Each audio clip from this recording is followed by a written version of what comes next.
Welcome to Zephyr Yoga Inspiration. I offer these podcasts for free, and your support really does make a difference and is appreciated. To make a donation, please click the link in the episode description or visit zephyryoga.com. Good morning, yogis. Good morning. So, as you know, last week we worked with the 7 stages of yoga according to Patanjali, that the light of your intelligence, called prajna, and that innate wisdom we call buddhi needs to go through 7 stages to guide us towards the experience of the state of yoga, that liberation and that said enlightened state. So we're going over the next few weeks through these 7 stages and actually focusing our attention and really diving deep in understanding what this may mean to us. So the first step is actually to help initiate and invite change, to change the way we are in the present moment, to be more conscious in the present moment, rather than unconscious, which most of the time we live in, either lost in thought, reflecting to the past, projecting into the future, and just trying to get our stuff that we need to do done. But it's, our life doesn't really account for kind of time to just be, and we invest in a lot of doing. So that human doing and trying to kind of find our worth in that, and then actually coming to practice and learning how to be more and finding more worth in that. So as we sit on our mat and practice, we let go of the day that we've had so far and let go of the rest of the day we're going to have, and we gift ourselves this time to rest in that being, that wakefulness of being. So this first step to working this yoga practice is, the first one is self-awareness. Now, self-awareness helps dissolve our mental and emotional affliction called avidya. This is one of the kleshas.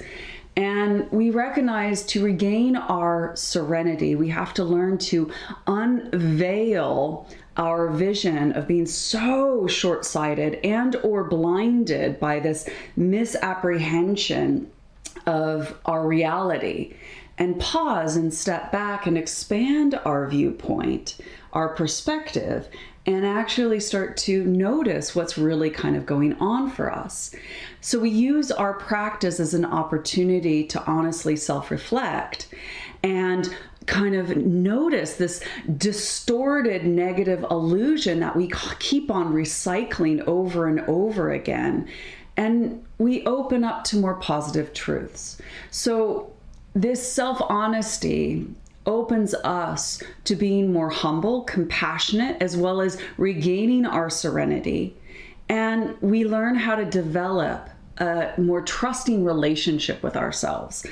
So as we open to our heart, we start to recognize, in yoga they call it chitta, and it's said to be the heart mind. They don't actually separate them.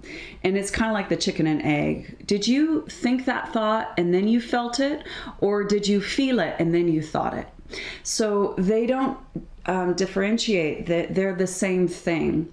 And the goal, according to the Yoga Sutras, to practice is chitta vritti nirodha. Chitta, heart mind; vritti, the roaming tendencies of the mind; and nirodha, profound stillness. So what we're trying to do is create a profound stillness for the heart mind to rest as the self in the self.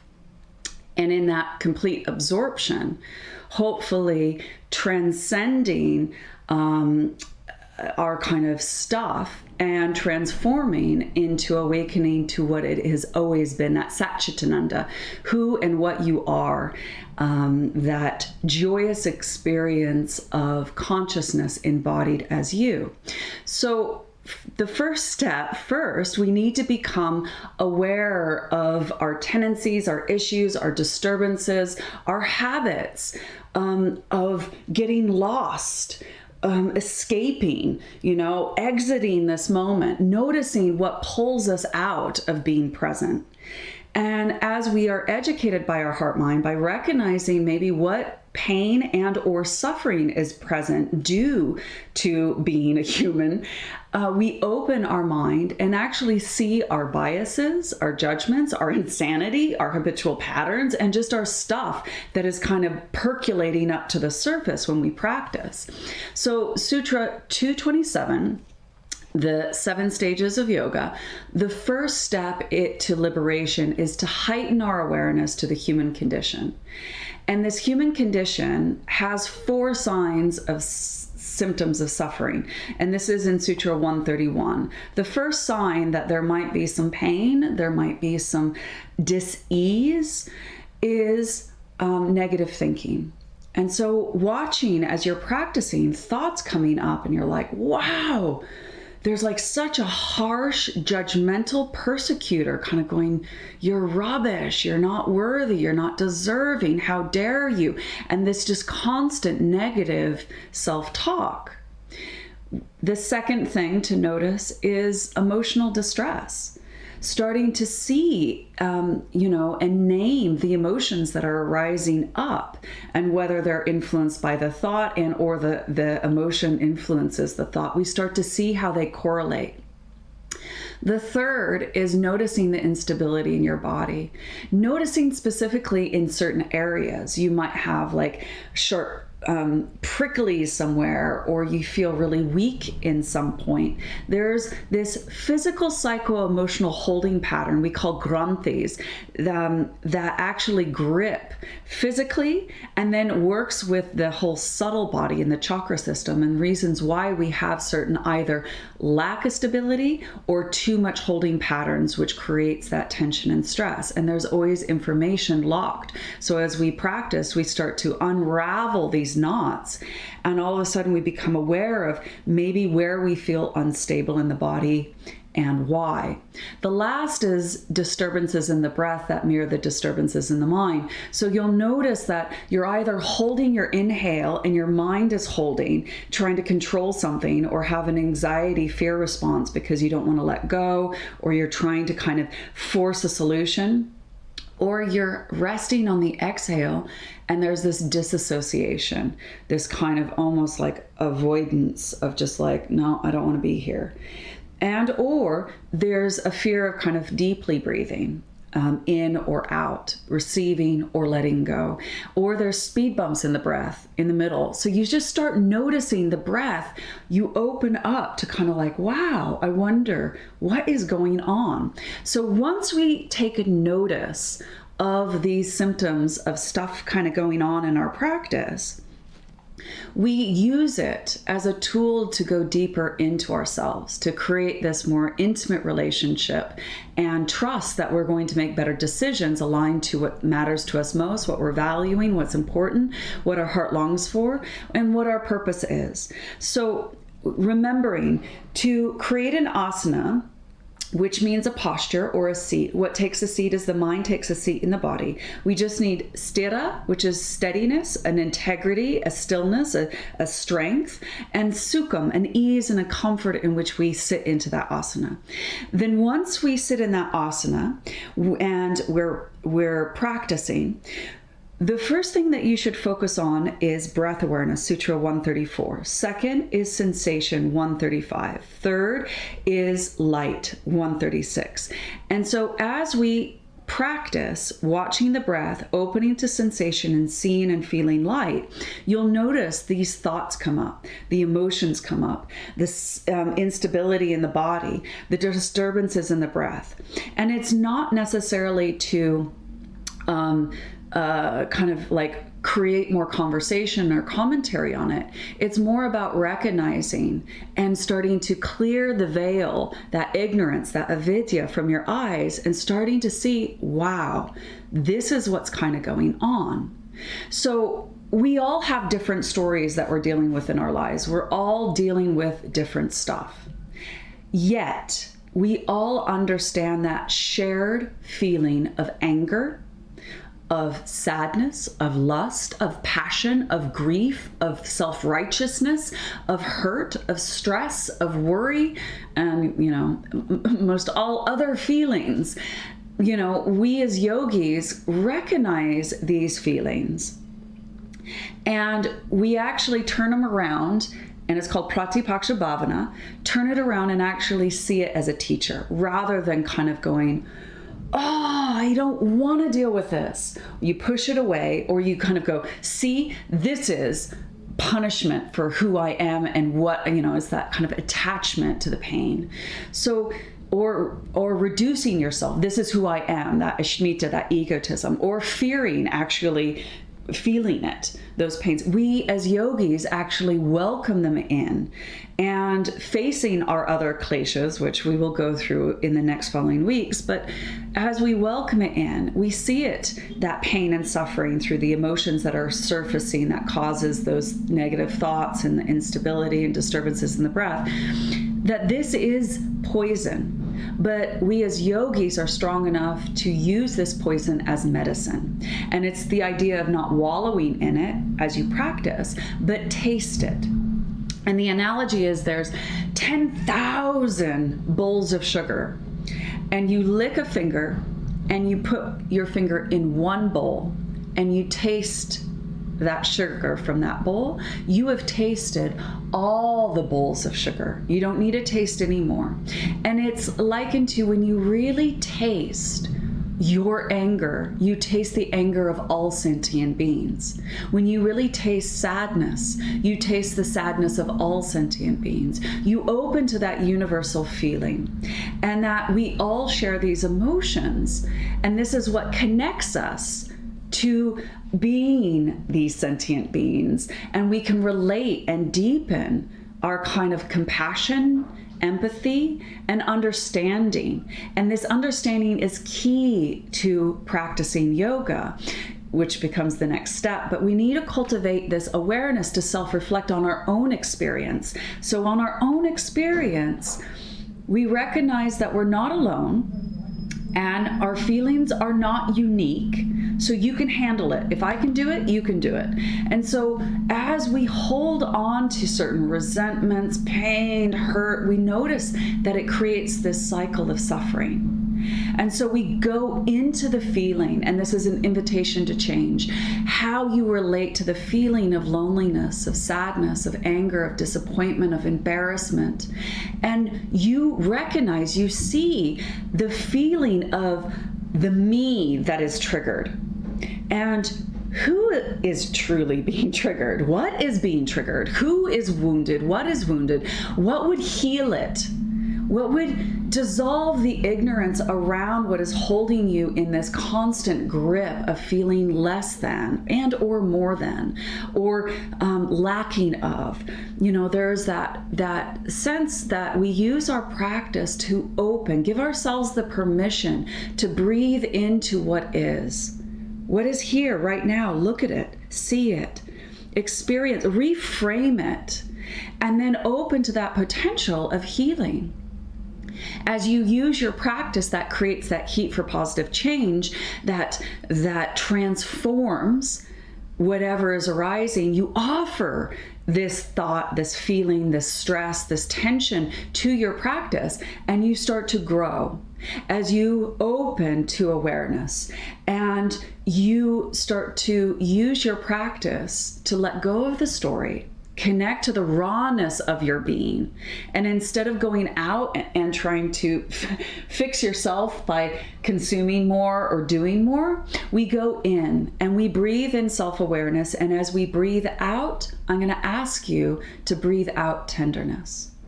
And it's almost like a Tonglen practice for yourself. It's a traditional Buddhist practice where we breathe in suffering and we breathe out tenderness. We breathe in suffering, we breathe out compassion. We breathe in suffering, we breathe out love. We breathe in suffering, we breathe out healing.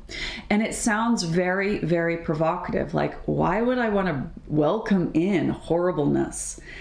But actually, it's something that happens, something deep inside the psyche, when we connect to our capacity to know who and what we truly are, which is boundless, timeless, endless resource of this vast loving consciousness that can hold all suffering.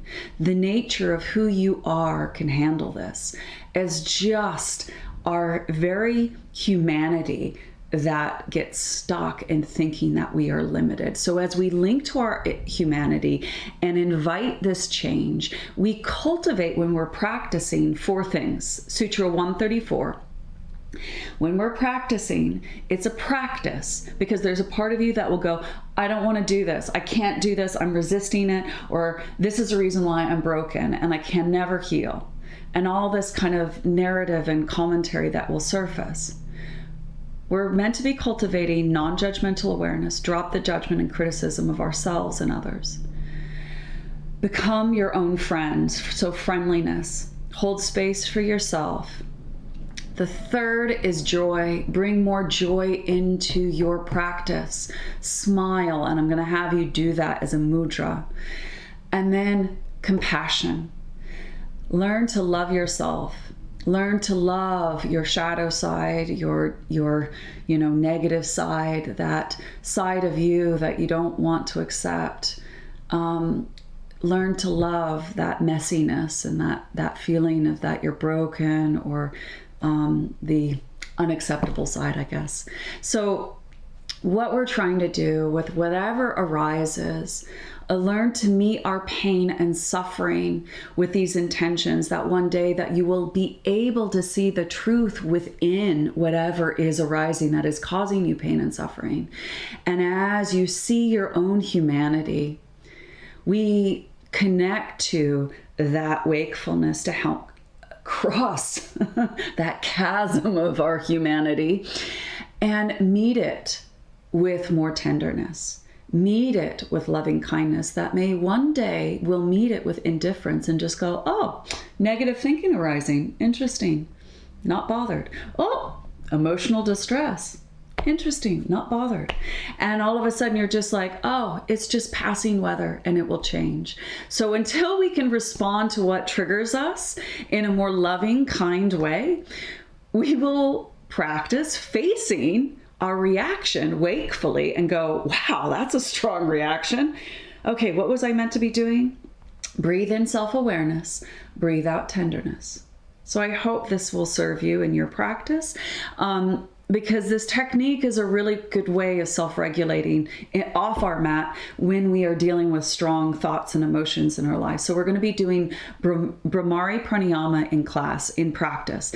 It's like the bumblebee breath. Your mouth is closed. You're going chanting Om with your mouth closed. And what this does is it's this vibration that kind of rattles our nervous system and our consciousness and loosens our attachment to kind of like holding on to whatever is kind of going on to us. And we kind of loosen and unravel, and we're kind of vibrating and stimulated, and we go, oh, that's the necessary buffer space I need to get away from what is, to step back, expand my vision, to actually take in all and connect to actually what matters to me most.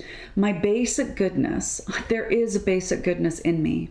My desire, my deepest heart desire to be happy, fulfilled, content, and to feel liberated from what is causing me pain and suffering. And so there is that connection to then kind of going, oh, that's just thought. That's just emotion. That's not who I am, but it's just what I'm feeling. And when we lengthen the exhale by chanting, what happens is it creates that heat for positive change, so giving us time to kind of cook. But then Bhramari is quite soothing for the nervous system and mind. So with the soothing of the nervous system, changing the quality of your energy, and soothing for the mind, changing your quality of consciousness. So this is a profound practice, a technique to actually self-regulate when your mind and body react and get triggered in life. So with that being said, we're going to practice in the beginning Bhramari, but I'm going to ask you to bring your hands into prayer And as we start our practice off, allow awareness to descend in and around your body. And know that there is a resource. We're doing it together. We're not alone in this experience. But what I want us to do is to bring to mind and heart today what is causing you pain and suffering, whether it's minor or major.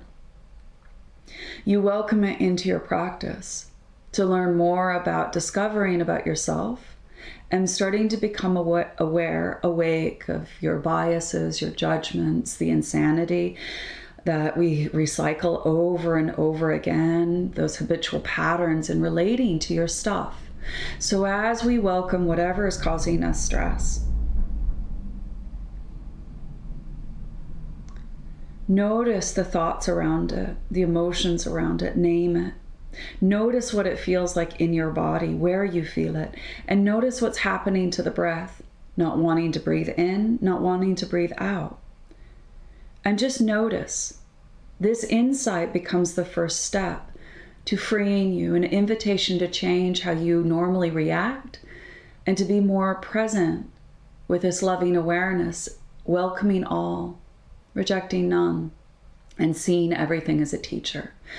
So as we hand our will and our life over to the care of our practice, allowing this prana to guide us, we'll lower our hands and we're going to inhale, bow our chin from the crown of the head to the pelvic floor, reach your arms up. Feel how the body lifts, but prana, your breath, descends down into the body.